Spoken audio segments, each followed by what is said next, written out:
우리는 그 다윗과 사울 이야기를 계속해서 살펴보면서 내 중심을 어떻게 결정하느냐에 따라 내 삶의 방향이 결정됨을 보게 됩니다. 겉으로는 모두가 다 믿는 사람인 것 같은데, 그래서 똑같이 교회 와서 예배드리고 기도하고 말씀을 듣는데, 어떤 사람은 그 시간을 통하여 놀라운 성장과 성숙과 영적 도약을 이루는 사람이 있는가 하면, 또 어떤 사람은 그냥 아무 일도 없는 것처럼 그냥 집으로 돌아갑니다. 무엇이 이와 같은 차이를 만들어낼까? 그것은 내 삶의 중심에 누가 있는가? 내 삶의 중심에 내가 있는가? 아니면 하나님이 계시는가? 독일의 신학자 디트리 보네퍼는 말합니다. 내가 정한 곳에 하나님이 계시다면 나는 내 마음에 드는 하나님, 내 소원을 이루어 주시는 하나님만을 찾을 것이다. 그러나 하나님이 계실 곳을 하나님이 정하신다면 그분은 나의 요구를 곧바로 들어주시지 않는 곳, 나의 마음에 들지 않는 곳에 계실 것이다. 그곳이 바로 그리스도의 십자가다. 이처럼 하나님께서 내 삶의 중심에 계신다는 건 내가 원하는 길이 아니라 하나님이 이끄시는 길에 내가 서겠다는 고백입니다. 설령 그 길이 내 뜻과는 다를지라도 하나님을 믿음으로 그 길에 설 때 비로소 우리는 하나님께서 내 삶의 중심에 계심이 보여지는 겁니다. 그런데 오늘 우리는 어떻습니까? 하나님이 내 삶의 중심에 계셔서 나와 함께 하시며 내가 원하고 바라는 일들을 이루어 주시기를 원하지만, 정작 하나님이 계신 곳에 내가 서 있는 게 아니라 언제나 내가 있는 곳으로 하나님을 초대하고 있다는 겁니다. 이처럼 상황과 환경에 관계없이 오직 하나님으로 인하여 만족하고 기뻐하는 진정한 내 삶의 변화는 하나님 앞에서 내 중심을 결정할 때 시작되는 겁니다. 오늘 본문 사무엘상 18장의 말씀은 이제 다윗이 골리앗을 이기고 이스라엘이 블레셋과의 전쟁에서 승리한 이후의 얘기입니다. 사울 왕을 포함해서 이스라엘 모두가 블레셋과의 전쟁에서 승리할 것이라고 생각하지 않았습니다. 자기들도 놀라운 승리를 했습니다. 믿기든 믿기지 않든 어찌됐든 전쟁에서 승리했으니까 이제 이들이 뭘 하는가? 오늘 말씀을 보면 승전 퍼레이드를 합니다. 승전 퍼레이드. 한번 이 장면을 상상해 보시기를 바랍니다. 전쟁에서 승리한 이스라엘 군대가 돌아올 때 온 백성들이 나와서 이스라엘 군대를 맞이하며 노래를 부르고 춤을 추고 연주를 하며 승리의 기쁨을 맛봅니다. 그런데 여기서 한 가지 문제가 생깁니다. 오늘 말씀 7절부터 9절 우리 함께 읽겠습니다. 시작. 그때 여인들이 춤을 추면서 노래를 불렀다. 사울은 수천 명을 죽이고 다윗은 수만 명을 죽였다. 이 말에 사울은 몹시 언짢았다. 생각할수록 화가 치밀어 올랐다.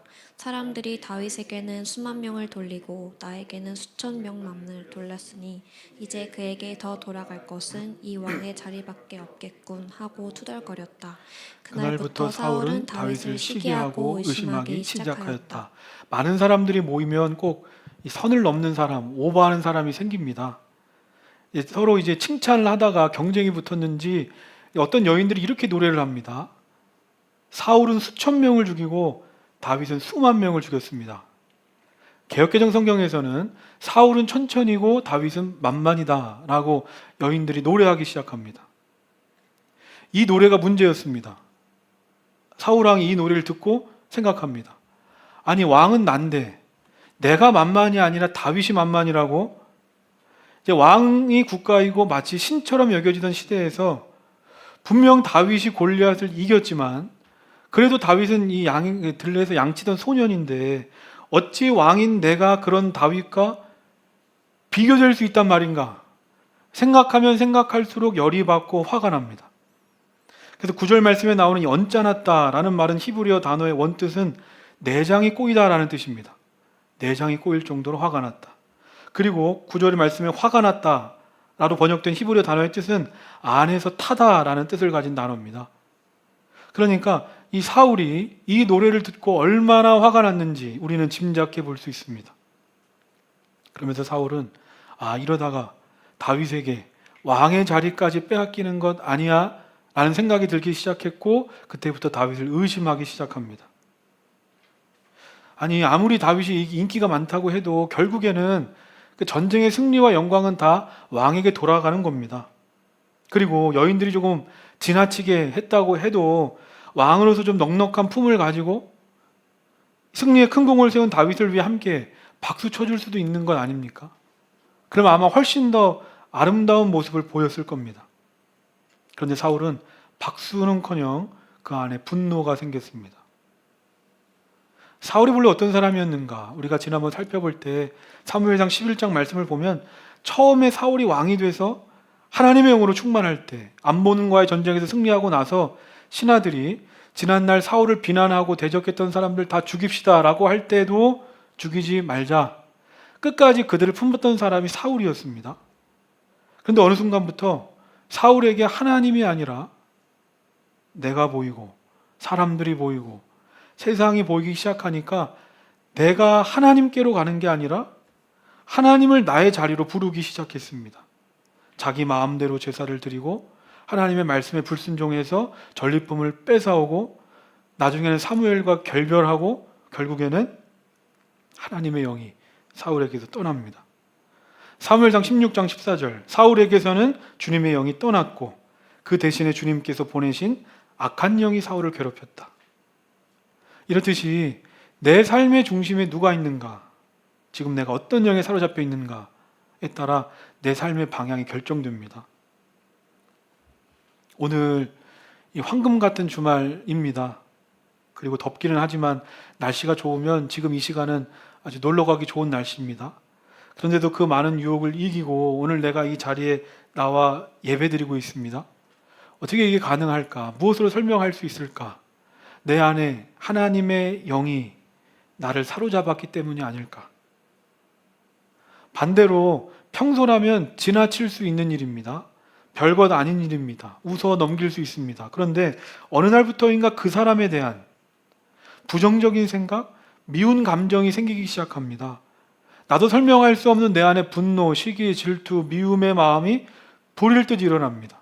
그때 우리 생각해야 됩니다. 혹시 내가 악한 영에 사로잡힌 건 아닐까? 사무엘상 18장 9절을 제가 개역개정 성경을 읽어드리면 그날 후로 사울이 다윗을 주목하였더라 고 말합니다. 사울이 다윗을 주목했다. 그런데 주목하는데 안타깝게도 사울이 지금 무엇을 근거로 무엇을 동기로 다윗을 주목하고 있는가? 하나님의 영이 아니라 악한 영에 사로잡혀서 다윗을 바라보기 시작하니까 시기, 질투, 미움, 분노로 그의 시야가 좁아지는 겁니다. 일반적으로 왕에게 다윗과 같은 이 유능한 장수가 있다면 얼마나 축복입니까? 그런데 다윗이 하나님께서 나에게 보내신 동역자로 보이는 게 아니라 내가 상대하고 죽여야 할 적으로 보이기 시작합니다. 이렇듯이 나 자신이나 상대방이나 나에게 주어진 상황이나 환경은 달라진 게 없습니다. 다 똑같습니다. 그런데 내 중심에 무엇이 있는가? 내가 지금 무엇에 사로잡혀 있는가에 따라 사람을 살릴 수도 있고 사람을 죽일 수도 있는 겁니다. 사울이 악한 영에 사로잡혀서 다윗을 보게 되니까 어떻게 됩니까? 저 다윗은 나의 경쟁자다. 내가 죽여야 할 사람이다. 그러니까 그때부터는 내가 먼저 다윗을 공격하지 않으면 내가 다윗에게 공격당할지도 모른다 하는 생각에 그때부터 다윗을 지나치게 의식하게 되고 사울의 마음에 두려움이 찾아오는 겁니다. 그랬더니 어떻게 됩니까? 이제는 여인들의 노랫말 하나에 넘어집니다. 옛날에 하나님께서 내 삶의 중심이 되셔서 하나님의 영으로 충만할 때는 들릴 소리도 아닙니다. 신경 쓰일 노래도 아닙니다. 근데 이제는 그런 것들이 내 눈에 들어오기 시작하고 내 마음을 사로잡기 시작합니다. 만나교회 김병삼 목사님의 이야기입니다. 저는 학창 시절에 굉장히 많은 콤플렉스에 시달렸던 사람이에요. 제가 신학대학 다닐 때 제 친구 중에 하나는 너무나 음악을 잘하는 친구였어요. 천재적이었습니다. 또한 친구는 수석으로 들어온 친구로 서울대도 가도 되는 친구였어요. 머리가 너무 좋아서 공부를 안 해요. 그게 너무 부러웠어요. 나는 그런 머리도 없고 나는 저런 음악도 하지 못하고 그런 뛰어난 친구들 틈에서 저는 많은 콤플렉스를 가지고 있었어요. 그런데 제가 하나님의 은혜를 받고 하나님이 이 콤플렉스를 한 방에 날려보내셨어요. 무엇인지 아세요? 하나님이 나를 부르셨다고 하는 것과 더불어 내가 음악을 잘하거나 머리가 좋거나 내가 모든 걸 다 하는 게 아니라 하나님께서 저에게 음악을 잘하는 사람도 머리가 좋은 사람도 믿음의 동역자로 붙여주실 수 있다는 거예요. 저는 우리 젊은 목사님들에게 제일 많이 하는 말이 있습니다. 좋은 친구를 만나라. 앞으로 목회하게 될 때 내가 하지 못하는 걸 채워줄 수 있는 좋은 친구를 만나라. 그리고 같이 해라. 우리의 인생에 하나님께서 우리들에게 붙여주신 사람들이 축복으로 다가오고 내 부족함을 채워주는 하나님의 선물로 느껴지기 시작할 때 그 누군가가 우리의 질투의 대상이 아니라 선물로 보이지 않겠어요? 그게 위로부터 오는 지혜인 거예요. 저는 저와 우리 모두가 다른 사람의 탁월함을 인정하게 되시기를 축원합니다. 인정하면 자신을 끊임없이 괴롭히던 것에서 자유해질 수 있습니다. 혹시 지금 다른 사람에 대한 비교의식 또 열등감에 빠져 있는 분이 계십니까? 나 자신을 나의 눈으로, 세상의 눈으로 바라보지 마시고 하나님의 눈으로 바라보십시오. 나를 통해서 또 그 사람을 통해서 새롭게 일하시는 하나님을 바라보게 될 때 비로소 나의 진정한 가치를 보게 되는 겁니다. 저와 우리 모두는 얼마짜리입니까? 우리 얼마짜리로 매길 수 있겠습니까? 1,000만 원짜리입니까? 우리가 1억짜리입니까? 우리는 모두가 다 예수님짜리입니다. 예수님짜리. 이게 무슨 말입니까? 하나님께서 나를 살리기 위해 예수님을 보내주실 만큼, 우리를 대신하여 예수님께서 죽으실 만큼 우리를 사랑하셨고 우리를 향한 놀라운 계획을 가지고 계십니다. 그러므로 우리의 가치를 매긴다면 우리는 예수님짜리다. 하나님께서는 이 사울 왕을 향해서도 이와 같은 아름다운 계획을 가지고 계셨습니다. 만약에 사울 왕이 자신을 바라볼 때 하나님의 관점으로 자신을 바라봤다면 그는 다윗을 축복했을 겁니다. 제이디 그리어의 담장을 넘는 크리스찬이란 책을 보면 이렇게 말합니다. 하나님은 이 세상을 창조하시고 좋다고 하셨지만 완벽하게 만들지는 않으셨다. 여기서 말하는 좋다라는 말은 하나님이 창조하신 원재료가 선하다는 말이고, 완벽하지 않다는 말은 우리에게 점점 더 좋은 세상을 만들어 가라는 의미다. 근데 안타까운 게 뭡니까? 이미 참 좋은 관계입니다. 그런데 우리가 그걸 더 좋은 관계로 만들어내지 못한다는 겁니다. 무엇 때문입니까? 내 안에 있는 시기와 질투 때문에. 결국에 그것이 내 영혼에 상처를 주고 나를 망치고 관계를 파괴합니다. 이처럼 하나님의 관점으로 나를 보고 세상을 바라보고 사람을 바라본다는 게 무슨 말인가? 김병산 목사님이 말씀하신 것처럼 내가 가지지 못한 걸 가진 사람이 내 주변에 있다는 걸 감사하는 게 아닐까? 왜 그렇습니까? 그래야 그 사람과 내가 함께하기 때문입니다. 나의 부족함을 그 사람을 통해서 채울 수 있기 때문에. 바로 오늘 말씀에 사울의 아들 요나단이 이와 같은 사람이었습니다. 오늘 말씀 1절부터 4절 우리 함께 읽겠습니다. 시작. 다윗이 사울과 이야기를 끝냈다. 그 뒤에 요나단은 다윗에게 마음이 끌려 마치 제 목숨을 아끼듯 다윗을 아끼는 마음이 생겼다. 사울은 그날로 다윗을 자기와 함께 머무르게 하고 다시 아버지의 집으로 돌아가지 못하게 하였다. 요나단은 제 목숨을 아끼듯이 다윗을 아끼어 그와 가까운 친구로 지내기로 굳게 언약을 맺고 자기가 입고 있던 겉옷을 벗어서 다윗에게 주고 칼과 활과 허리띠까지 모두 다윗에게 주었다. 요나단은 사울 왕의 아들로 왕국에 서열 2위입니다. 그러니까 사울 왕의 뒤를 이어 이스라엘의 왕이 될 사람입니다. 이 사울보다 어쩌면 이 요나단이 다윗을 질투해야 하지 않았을까 생각하게 됩니다. 그런데 요나단은 어떻습니까? 이러한 모든 이해관계를 넘어서 다윗을 친구로 사랑합니다. 시기심을 넘어서 3절 4절 보면 다윗과 친구로서의 언약을 맺고 자신의 신분을 상징하는 겉옷을 벗어주고 또한 힘을 상징하는 칼, 활, 허리띠 다 다윗에게 줍니다. 이게 뭘 의미하는 겁니까? 당신이 이스라엘의 왕입니다. 아니 가만히 있으면 이스라엘의 다음 왕이 될 사람이 요나단인데 어떻게 요나단은 그 모든 것 포기하고 다윗과 친구가 될 수 있었을까? 사무엘상 19장 5절 주어 있습니다. 우리 함께 읽겠습니다. 시작. 그는 자기 목숨을 아끼지 않고 블레셋 장군을 쳐 죽였고 그래서 주님께서 온 이스라엘에게 이렇게 큰 승리를 안겨주셨습니다. 아버지께서도 그것을 직접 보고 기뻐하셨습니다. 그런데 지금 무엇 때문에 이유도 없이 다윗을 죽여 죄 없는 피를 흘려 죄를 지으려고 하십니까? 요나단이 고백합니다. 하나님께서 이기게 하셨습니다. 다윗처럼 요나단의 중심에도 하나님이 계시니까 오직 하나님의 관점으로 다윗을 보고 나를 보니까 이스라엘의 왕으로서 하나님의 뜻이 다윗에게 있고 나는 그 다윗을 도와줄 사람으로 보이는 겁니다. 이렇듯이 하나님을 나의 자리로 초대하는 것이 아니라 내가 하나님께로 간다는 건 내가 보고 싶은 대로 보는 게 아니라 하나님께서 보시는 대로 나도 보는 겁니다. 그랬기에 내가 하나님의 뜻을 이룰 수만 있다면 기꺼이 나는 빠질 수 있습니다. 그래서 이후에 요나단이 어떻게 합니까? 사울왕이 계속해서 다윗을 죽이려고 하니까 요나단이 대신 막아서고 다윗을 변호합니다. 그리고 나중에는 요나단의 도움으로 다윗이 생명을 보존합니다. 만약에 다윗에게 요나단 같은 친구가 없었다면 아마 다윗은 너무나도 이 참 악하고 지독한 정치판에서 도망쳤을지 모릅니다.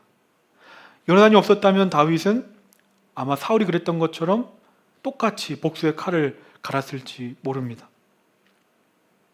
근래에 우리 교회 청년 이런 기도했던 것이 생각이 납니다. 지난번 사무엘상 14장 말씀을 나눌 때 요나단에게 생사고락을 같이 했던 부하 병사가 있었던 것처럼 저에게도 믿음의 동역자를 보내주옵소서 라는 그 기도가 우리 모두의 기도가 되기를 축원합니다. 하나님께서 주시는 만남의 복이 있습니다. 그 사람이 없었더라면 진작에 그만뒀을 텐데, 포기했을 텐데, 돌이켜보면 그 사람이 있었기 때문에 내가 여기까지 올 수 있었던 게 아닙니까? 저도 생각해보면 지금 함께하는 물결의 성도들이 있었기 때문에 그래도 내가 여기까지 올 수 있지 않았을까 하는 그런 생각을 하게 됩니다. 그래서 저는 바라기를 우리 물결 처치 공동체 안에서 하나님께서 나에게 주신 그 평생의 사명, 그 인생의 비전을 함께 이루어 나갈 동역자를 만나는 그 만남의 복이 함께 하시기를 축원합니다. 이어서 10절 말씀 함께 읽겠습니다. 10절입니다. 시작. 바로 그 다음 날 하나님이 보내신 악한 영이 사울에게 내리덮치자 사울은 궁궐에서 미친 듯이 헛소리를 질렀다. 다윗은 여느 날과 같이 수금을 탔다. 그때 사울은 창을 가지고 있었는데 사울에게 악한 영이 임하니까 어떻게 됩니까? 악한 영에 사로잡혀 사울이 막 정신없이 떠들어대기 시작합니다. 그런데 다윗은 사울이 자신을 죽이고 싶어 할 만큼 증오하고 있다는 사실을 아는지 모르는지 평소처럼 사울을 위해 수금 연주를 하고 있습니다. 그런데 지금 다윗의 상황 위치가 어떻습니까? 예전과 달라졌습니다. 전쟁에서 골리앗을 이기고 온 국민의 사랑과 칭송을 받는 장군이 됐습니다. 예전처럼 양치던 소년도 아니고 수금 연주자도 아닙니다. 그런데 다윗은 뭘 하고 있습니까? 여전히 수금을 연주하고 있습니다. 저도 이 말씀을 보면서 다윗은 이제 장군인데, 그리고 사울 왕은 눈으로 보기에도 이제 정신을 잃어버렸고 악령에 사로잡혀서 헛소리를 대면서도 그의 손엔 창을 들고 있으니까 자칫 잘못하면 사울이 흥분해서 무슨 짓을 할지도 모르는데, 그래서 모두가 사울 곁에 가기를 두려워하고 있었을지 모릅니다. 그런데 주목하게 되는 건 그럼에도 다윗은 사울 왕 앞에 가서 하나님을 찬양하고 영혼을 치유하는 수금을 연주하고 있다. 분명 다윗도 인간이기에 맨날 기쁨으로 사울 왕 앞에 가지는 못했을 겁니다. 어느 날은 하기 싫었을 수도 있고, 또 어느 날은 내가 언제까지 이것 해야 되나, 때로는 억지로 사울 왕 앞에 갔을지도 모릅니다. 하지만 분명한 건 그럼에도 다윗의 손에는 수금이 있었다. 구약시대 제사 중에 화목제가 있습니다. 화목제는 하나님과 인간 사이의 분쟁을 마치고 화평, 연합이 이루어짐에 감사를 드리는 제사입니다. 근데 이 화목제가 다른 제사들과 다른 건 화목제를 마치면 제사 때 쓰인 제물을 사람들과 함께 나눠 먹었다는 겁니다. 근데 여기에 좀 더 이상한 규정이 있습니다. 화목제물로 쓰인 그 제물은 하루나 이틀이 가기 전에 다 먹어야 한다는 겁니다. 소 한 마리를 잡으면 그 양이 어마어마합니다. 근데 그것을 나눠 먹으려면 몇 사람 불러서는 안 됩니다. 자기가 알고 있는 사람, 가까이 지내는 사람들만 불러서는 안 된다는 겁니다. 그러니까 어떻게 합니까? 하루 이틀 사이에 다 먹으려면 나랑 사이가 좋지 않은 사람들도 불러야 하고, 불편한 관계에 있는 사람들도 불러서 초청하게 되고, 그렇게 억지로라도 서로 재물을 나눠 먹다 보면 이 관계 안에서 화목을 이루는 겁니다. 이것이 바로 하나님의 방법이 아닐까. 우리도 인생을 살다가 보면 내가 하고 싶은 일만 하지 않습니다. 때로 하기 싫지만 하지 않으면 안 되게 억지로라도 하는 일이 있습니다. 때로는 예배가 그럴 수도 있습니다. 그런데 내가 하고 싶을 때만 하나님의 뜻에 순종하고 내가 화해하고 싶을 때만 화해했다면 지금까지 하나님의 뜻이 화해가 얼마나 이루어졌겠습니까? 기억하시기 바랍니다. 하나님께서는 때로 우리의 이 억지로 하는 순종, 억지로 하는 결단을 통해서도 하나님의 뜻을 이루시고 화해를 이루어 가신다는 겁니다. 이어서 11절, 12절 우리 함께 읽겠습니다. 시작. 그가 갑자기 다윗을 벽에 박아버리겠다고 하면서 다윗에게 창을 던졌다. 다윗은 사울 앞에서 2번이나 몸을 피하였다. 주님께서 자기를 떠나 다윗과 함께 계시는 것을 안 사울은 다윗이 두려워졌다. 내 삶의 중심이 비어 있었던 적은 한순간도 없습니다. 내 삶의 중심에 하나님의 영이 떠나면 곧바로 악한 영이 찾아와서 나를 사로잡습니다. 하나님의 영이 떠나고 악한 영의 지배를 받게 된 사울이 어떻게 됩니까? 창을 던져 다윗을 공격합니다. 사울은 생각했습니다. 다윗이 하나님과 함께하는 사람임을 알지만, 그래서 하나님의 뜻이 다윗에게 있는 것도 알지만, 내가 그를 죽이면 하나님께서도 어떻게 하지 못하실 거야, 내 왕권을 지킬 수 있을 거야 생각하며 다윗을 죽이려고 했습니다. 하지만 사울의 공격은 실패합니다. 이것이 뭘 보여주는 겁니까? 아무리 대단하고 힘 있는 사람이라 할지라도 인간의 방해로는 결코 하나님의 뜻을 막을 수 없는 거구나. 인간이 하나님께 대적하고 하나님의 뜻을 방해한다?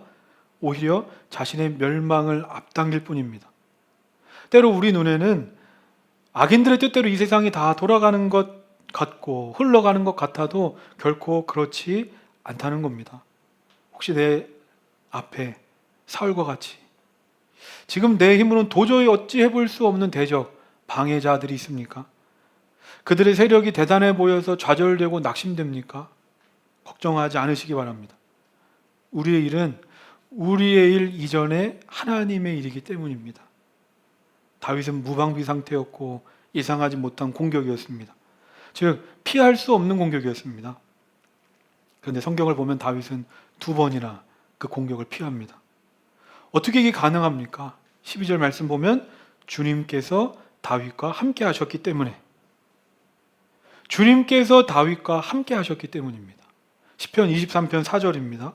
내가 비록 죽음의 그늘 골짜기로 다닐지라도 주님께서 나와 함께 계시고 주님의 막대기와 지팡이로 나를 보살펴 주시니 내게는 두려움이 없습니다. 이 말씀을 암송하시기 바랍니다. 내가 죽음의 그늘 골짜기를 다닐지라도 주님이 나와 함께 하시니 나는 두려움이 없습니다. 이게 다윗의 고백입니다. 우리 모두 인생을 살다가 보면 죽음의 그늘 골짜기 같은 위기를 만납니다. 그런데 신기하게 두렵지 않습니다. 왜 그렇습니까? 나 혼자 가는 길이 아니기 때문입니다. 하나님께서 나의 목자 되셔서 오늘도 나와 함께 하시기 때문입니다. 다윗 자신도 지금의 상황과 환경이 이해되지 않습니다. 아무리 다윗이 대단하다고 한들 어떻게 한 나라의 왕의 공격을 막을 수 있겠습니까? 그런데 하나님께서 나와 함께 하시니까, 하나님께서 나를 지켜주시니까 어떠한 공격도 다윗을 해하지 못하는 겁니다. 마지막으로 12절부터 15절 우리 함께 읽겠습니다. 시작. 주님께서 자기를 떠나 다윗과 함께 계시는 것을 안 사울은 다윗이 두려워졌다. 그리하여 사울은 다윗을 천부장으로 임명하여 자기 곁에서 떠나게 하였다. 다윗은 부대를 이끌고 출전하였다. 주님께서 그와 함께 계셨기 때문에 어디를 가든지 그는 항상 이겼다. 다윗이 이렇게 큰 승리를 거두니 사울은 그것을 보고 다윗을 매우 두려워하였다. 놀라운 일이 일어났습니다. 강력한 힘과 권세를 가지고 공격하는 건 사울인데 신기하게도 두려워하는 것은 공격을 받는 다윗이 아니라 공격하는 사울이었습니다. 불시에 공격을 받고 겨우 살아남은 다윗입니다. 또 언제 공격받을지 모릅니다. 그럼 당연히 다윗이 두려워해야 될 일입니다. 그런데 사울이 두려워합니다. 왜 그렇습니까? 하나님께서 다윗과 함께 하시는 걸 사울이 알았기 때문입니다. 사울도 다 알고 있었습니다. 나에게는 하나님이 없고 다윗에게는 하나님이 함께 하신다.